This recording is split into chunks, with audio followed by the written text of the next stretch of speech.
Good morning, good morning. It is good to be with you all this morning. Before we jump into teaching, we are starting a new rhythm this morning. We have thought a lot about our experiences with church finance in the past, both as members of church and as folks on staff. And one of the things that we have a very high value for is transparency. I think sometimes there's a lot of mystery in our church finances, and as we get up and tell y'all every single week, everything we do is done because of your generosity. You might know we're not part of a denomination. Churches are typically not eligible for certain grants, so literally everything that happens in and through this community is because of your generosity. So as such, one of the new rhythms we are implementing is that we want to give you all quarterly updates, where our finances are going, where we are at in the budget, all these different pieces. And so I'm going to invite Michelle Haan up to give us this update before we jump into today's teaching. Welcome, Michelle. These are one of the other duties assigned by a manager when you become executive pastor, apparently, is to give you all our financial update, which is great. Because there truly is a gift to do this work alongside all of you. Part of my job is managing the finances, but thankfully I don't have to do that alone. There's a whole finance team made up of Emily Bosser, who is our finance deacon, and then two of our elders, Chris Stakowski and Heidi Berkey. And I'm just so grateful that they come to those meetings and approach our finances with so much care and wisdom and really help guide us to steward your generosity really well. So just to give you an idea of how it works in our community, our fiscal year runs from July 1st to June 30th. So we are just coming off of the first quarter of the year and in the middle of our second quarter. So now's the perfect time to give you all an update. And what better way to do that than with some charts and graphs? This is our current reality of our income and expenses, indicating our actual income, which is the darker bar graphs, and then the budget, which is the blue. Another thing to know is that as a church, we historically run a negative cash flow from July to November, and then catch up in December and hold pretty steady through the rest of the year. So, as is tradition, we are currently behind right now, about close to $44,000 under budget. And we anticipated that, not only with historical negative cash flow, but with the reality that we just had a huge leadership transition to a new lead pastor, and just facing the financial hardships that everybody might be having with the economic challenges that are currently going on.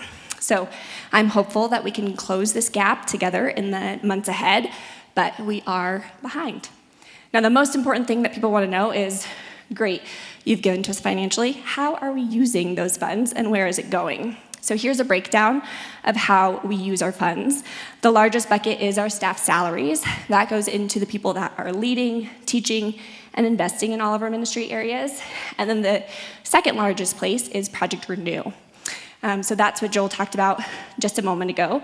A lot of our work goes into supporting that team, 24 individuals and partners around the world, and then to programs such as the Good Neighbor Grant and other initiatives that help us really be a healing presence in our city and the world.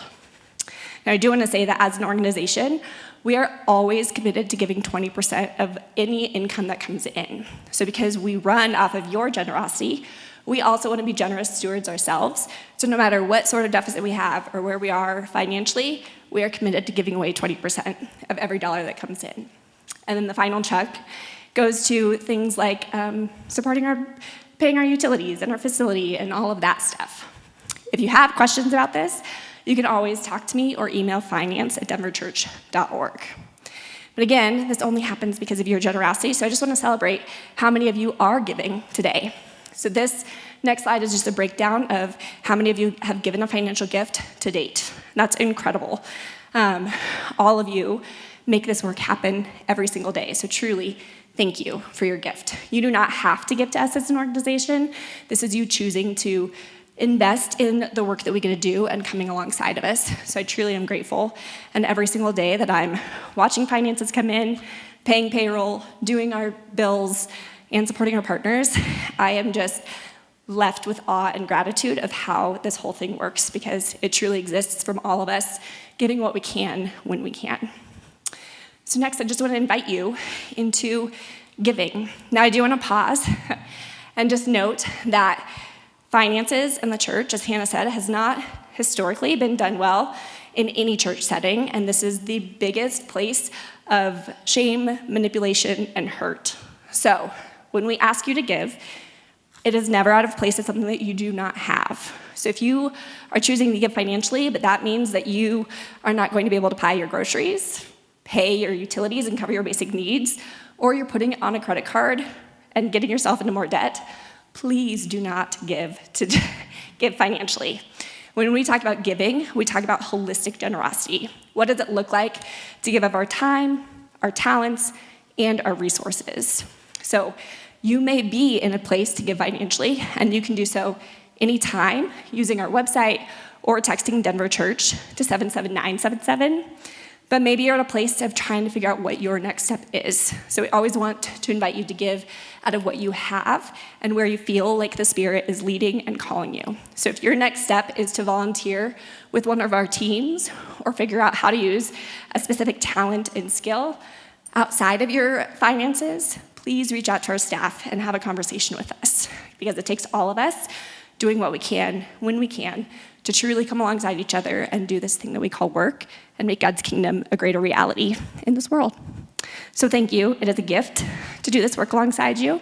And again, I will be here if you have any questions. With that, I'll hand over to Hannah.